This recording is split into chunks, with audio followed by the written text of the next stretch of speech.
Hello everybody and welcome back to Kerbal Space Program, where we are currently working on the design process of Dexter and part of the Kerbal module. We're going to be working on the experiment logistics module pressurized section here.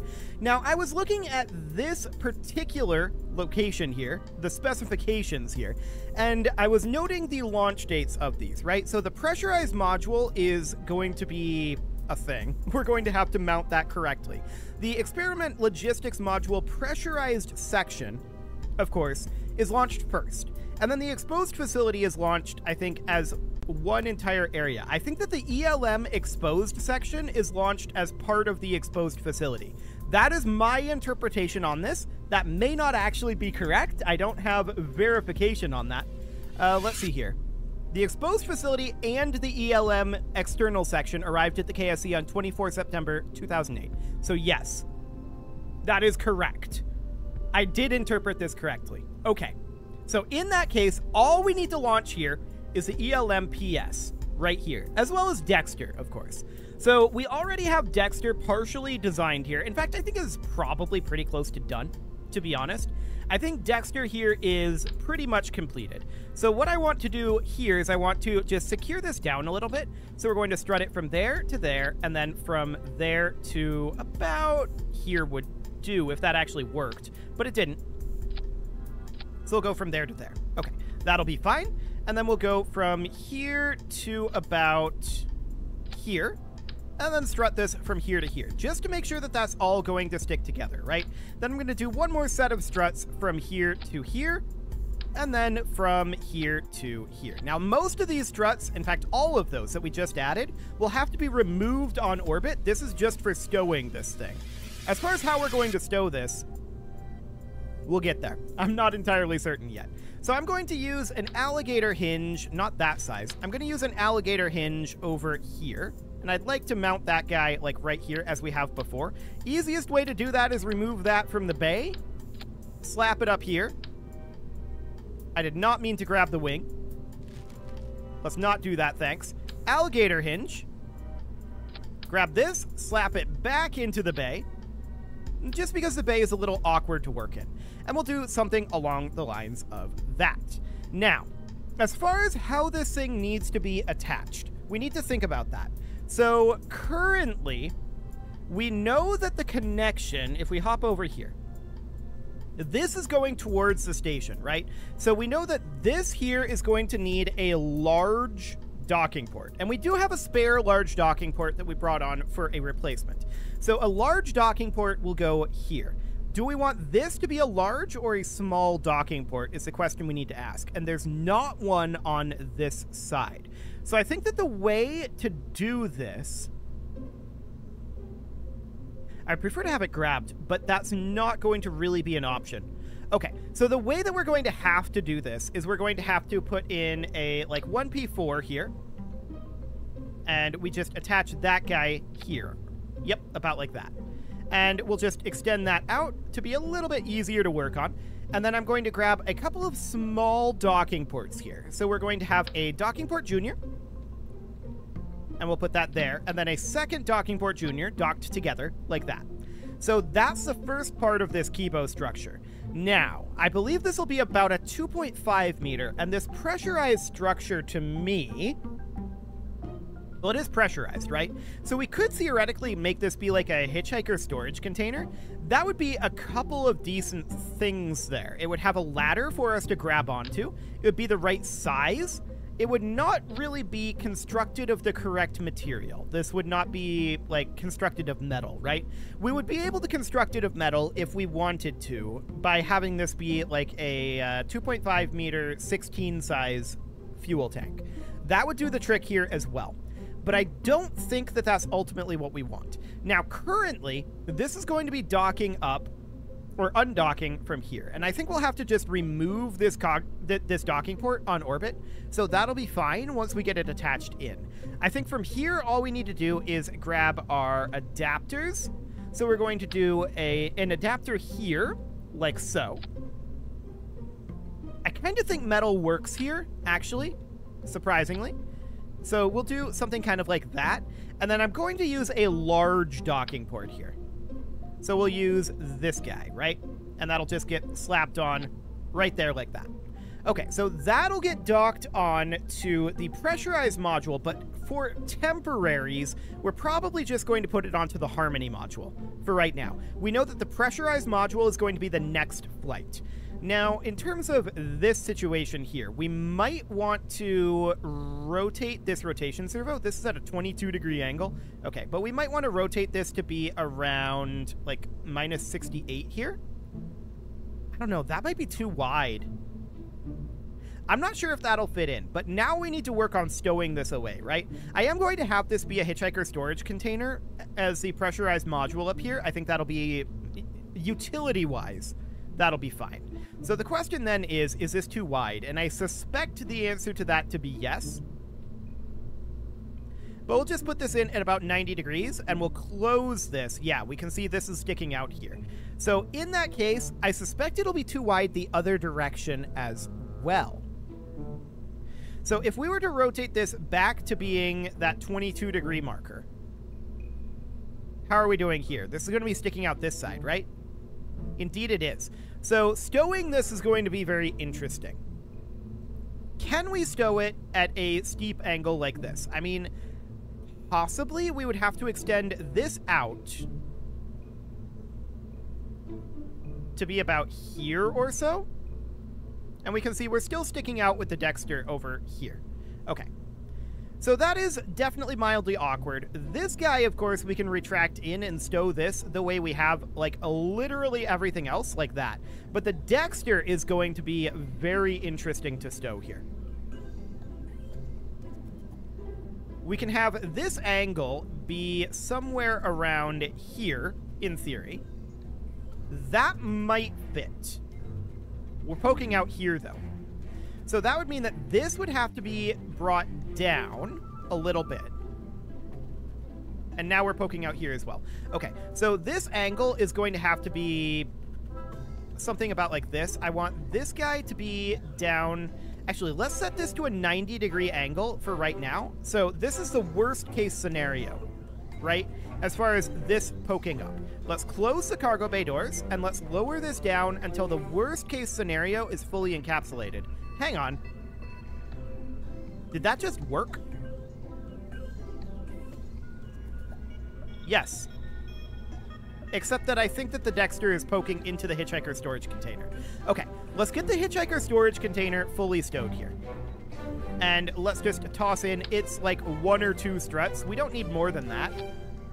That on its own should probably hold this in position. I'm going to do 3 total struts just to make absolute certain. But now we're going to have to stow this Dexter, right? And I'm keeping this guy pinned open so that we can adjust this. But for the moment, I want to not grab all of this. No. Stop it. Bad. Apparently that closed this. So we're going to have to clip back in here. And grab the telescoping hydraulic cylinder again. There we go. Okay, so with that pinned open, I want to close this. Noted. We could definitely fold this arm differently. That is a potential option here.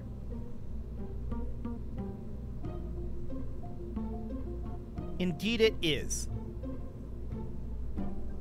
How far are we sticking out? About there? Okay.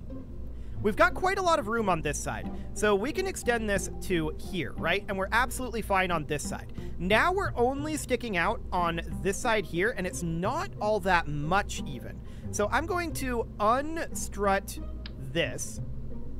We'll leave these strutted as they are for the time being. Actually, I'm going to unstrut this as well. We'll leave this one strutted.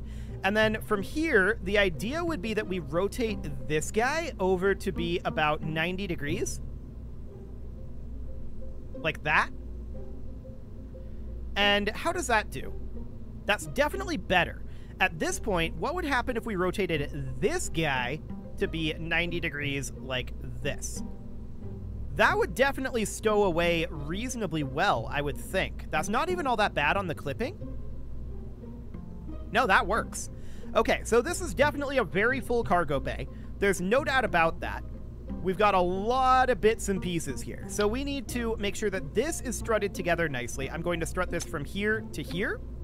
And then I'm going to strut this from here to here. And that should prevent that from moving around too much. I'm also going to strut this from... I guess we'll have to do it from this rotation servo up to, like, this hitchhiker storage container. Something like that. Okay, so that'll be fine for the moment. I also want to strut this guy from here to here. And then from here to here. So that shouldn't be going anywhere, in theory. That should do the trick. Okay, there's a lot of clipping happening here, no doubt about it, but we have managed to stow that away inside of the shuttle. I like it. At this point, I think we're ready to just launch this thing. I don't think there's anything else that needs to happen here. Double checking the staging and making sure that I didn't break anything here, but that looks absolutely fine. I don't think there's a problem there. Double checking our crew, looks good. Let's launch this thing then. Should be absolutely fine. So once we get loaded in here, we'll set up our target and get MechJeb ascending. And we need to talk a little bit about where we're going to temporarily store the pressurized section, right? Keep in mind, the pressurized section and the pressurized module are two different things. So there is that. It's definitely not awkward at all. Okay, so I want to set this guy as our target. Set our orbital altitude at about that 200 kilometer marker, and we'll launch into plane of target and engage that autopilot. So while this is lifting off, we can talk a little bit about how we're going to stow this, or rather store this. So over here, we've got our Destiny lab, right? And then that connects to our Harmony node. And then the Kerbal Gem PM, which is not launched yet, goes into the port side. So on the far side of where we put the Columbus European lab. As far as this guy here, that is being attached with a large docking port. I think temporarily we're probably just going to put that right where the Kerbal goes, and then we'll knock that out when we... Okay, I guess we're launching now. We'll knock that out when we launch the actual Gem PM. And then we'll just reattach that with our robotic arm on the shuttle. I think that's the overall idea for how we're going to end up doing this. Now, looking at the launch cadence here, the Kerbal exposed facility is going to launch after the pressurized module and the remote manipulator system, which are going to launch together. So I think that this will absolutely work. Our ELM launching with the Dexter here is, in my opinion, exceptionally awkward, but this is the order that this is launched in. So the next flight will be the pressurized module and then the remote manipulator system. Then we have the S6 truss and solar arrays, which makes absolute sense. We get that, the whole truss section finished-ish. Finished-ish. And then the Kerbal exposed facility launches after that. And then that is the entire Kerbal substructure completed at that point. So that is absolutely phenomenal. I think we've got this under control. I think I've wrapped my head around this. The real reason why I struggled with this a little bit is because of terminology, actually. These things go by multiple different names, and that made things very confusing. But I think we've got it figured out now. So that is absolutely great. We're currently rocking an apoapsis height of about 24 kilometers. And let's just get this lifted off. Is corrective steering on? No, that can be on. And we can skip circularization. Okay. Absolutely fine. So currently we can see our ascending descending node is doing okay. No problem whatsoever. And I don't expect that we're going to be in a good rendezvous window for this, but we might actually be. It's hard to say. So up we go, punching through this atmosphere at prodigious speed, actually, and... Ooh.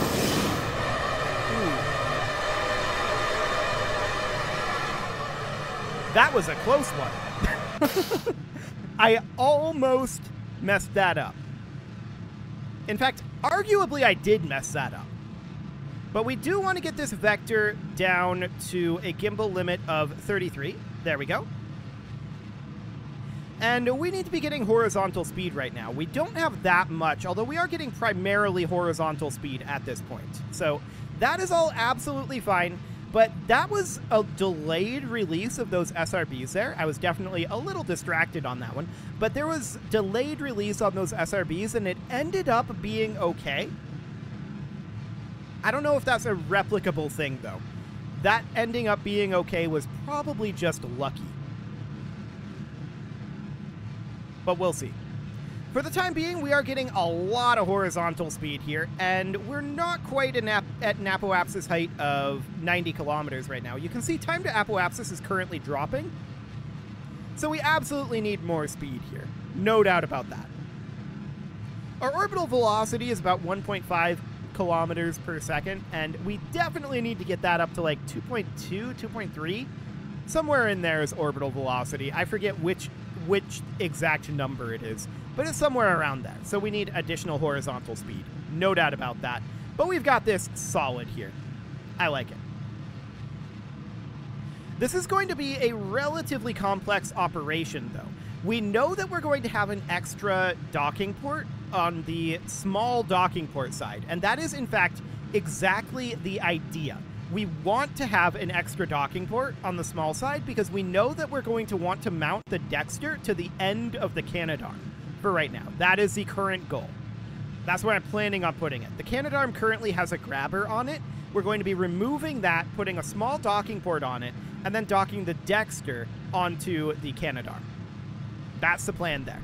The Dexter is not necessarily needing to be on the Canadarm, but that is our current goal.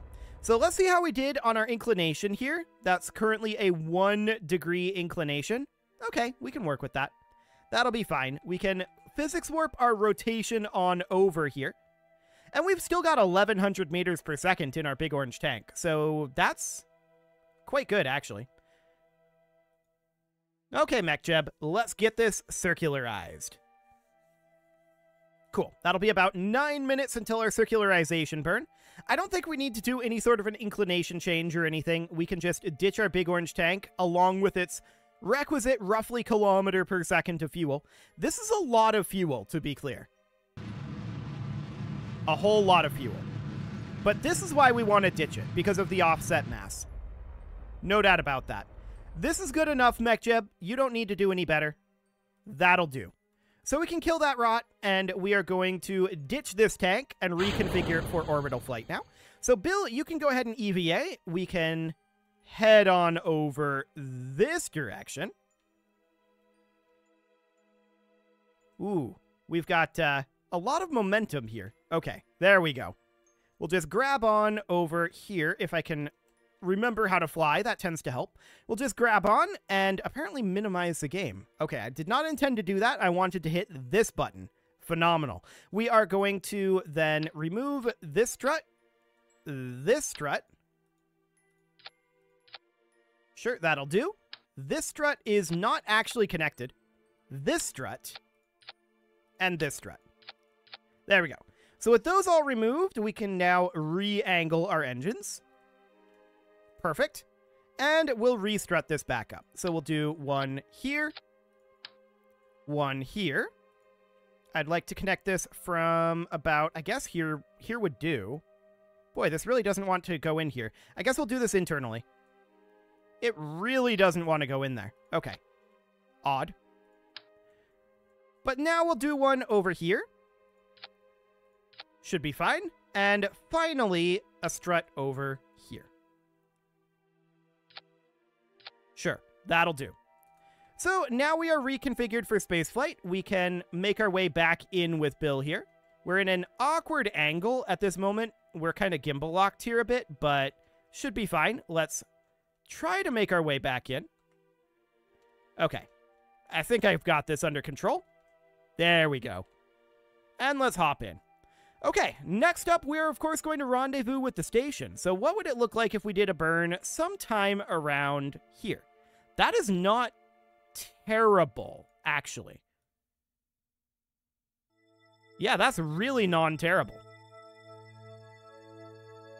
Okay, we can work with that. 6.3 kilometers apart. We could definitely work that in a little bit. do a bit of inclination here, somewhere around there, and then that's too much prograde.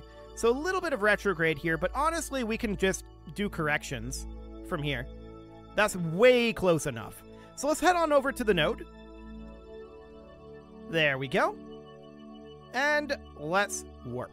So we're going to head off to the station, 128.5 meters per second there, not bad. And we're going to commence this burn shortly, although I really do want to thrust limit this down to 10%. I did forget to do that. Come on, 10%. We don't have all day for this. Okay. There and there. Okay, so this burn is now going to be in about 20 seconds. So we've got plenty of time for it. I like it. Should have done that before the warp, but here we are. We did manage to get it done in time. Commencing burn now, and off we go to the station. This is going to put us within a couple of kilometers, which is, of course, absolutely great. That is one full shuttle bay, no doubt about that. We need to decide what we want to attach first, and I think it's going to be the pressurized section that we attach first, and then the Dexter. I think that's probably going to be the best way to go about this. Okay, we'll call that good enough. We'll go to Kilrot, and how are we looking on that encounter? 3.3 kilometers? Looks good. Let's warp to about our apoapsis here. Excellent. And let's switch over into target mode. There we go. And we can see that's looking pretty decent, but we definitely do need a bit of a corrective burn here. So I'm going to take us around to the retrograde side here. We are accelerating towards the target right now, so that should be absolutely okay. And I want to push our retrograde marker onto the anti-target marker.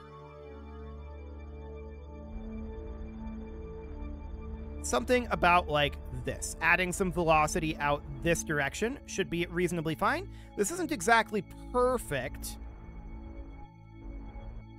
There, that'll do. So how does that do as far as our correction goes? 0.8 kilometers. I like it. So we're going to warp to about here. Let's hop over to relative velocity minus. We're only at about 110 meters off right now, meters per second off. And we can definitely make a small corrective burn up over this direction. Looks good. 0.2 kilometers. I like it. Let's get into position here. We can see the station is currently about 4 kilometers away. So we'll just lock to relative velocity minus. I'm not going to get any closer than 0.2 kilometers for right now. This will be absolutely good enough. And we know we need to drop about 100 meters per second, which is considerably less than we did last time. So I think that we can just take this down to about 2 kilometers and let it load in and then start our burn. So we're loading in the station now. And there's the station. It is visible. And we'll start this burn at 2 kilometers out. So right now.